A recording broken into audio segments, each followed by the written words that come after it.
kapulisan? Gusto ko talaga siyang ipakulong. Masaya pa siya ngayon dahil malaya pa sa ginawa niya sa anak. Poot ang nanaig sa 28 anyos na inang si Hilda laban sa kinakasamang si Rex. Matapos malamang ginahasa umano niya ang sanggol nilang 4 na buwang gulang pa lang.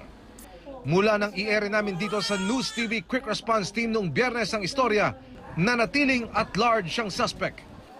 Pero nitong linggo, 27 ng Enero sa isang bahagi ng MacArthur Highway sa Gerona, Tarlac, nakipagkita umano sa Gerona Police si Rex. Nag-usisa siya kaugnay sa ibinibintang sa kanya. Doon ay sinabi ng mga pulis na nakasuhan na si Rex. Matapos itong marinig, nag-iba na raw ang kanyang timpla.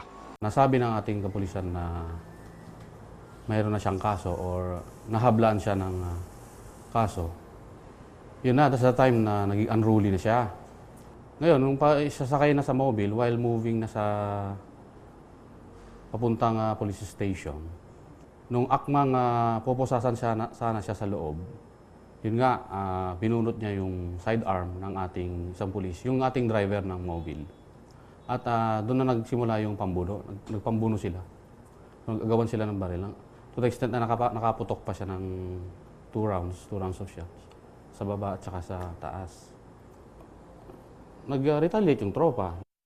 Naisugod pa sa ospital si Rex pero idineklarang dead on arrival. Dahil sa pagkasawi ng suspect, itinuturing ng sarado ng Gerona Police ang kaso laban sa kanya.